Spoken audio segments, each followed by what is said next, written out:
Em primeira discussão, o projeto de lei complementar número 4/2024, contínuo no processo número 22/2024, de autoria do vereador Bortola, que altera e acresce dispositivos da lei complementar número 632, de 21 de dezembro de 2020, que consolida a legislação relativa ao Código de Posturas do município.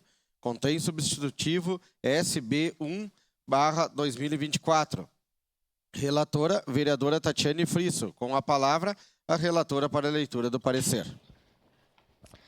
Parecer pela constitucionalidade do projeto de lei complementar número 4/2024, contido no processo número 22/2024. Contém substitutivo 1/2024. Recebe esta Comissão de Constituição, Justiça e Legislação para análise e emissão de parecer o projeto de lei complementar acima descrito, de autoria do vereador Alexandre Prestes Bortoluz, que altera e acresce dispositivos à lei complementar número 632, de 21 de dezembro de 2020, que consolida a legislação relativa ao Código de Posturas do município. O processo foi baixado ao IGAM e DPM, que opinaram pela viabilidade jurídica da matéria, não havendo óbice legal ou constitucional para sua tramitação, pois a matéria se ajusta à competência legislativa e a iniciativa é concorrente.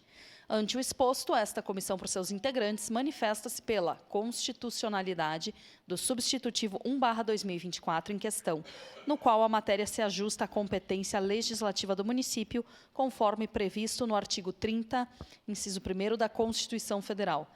Caxias do Sul, 18 de abril de 2024, 149 anos da colonização e 134 da emancipação política.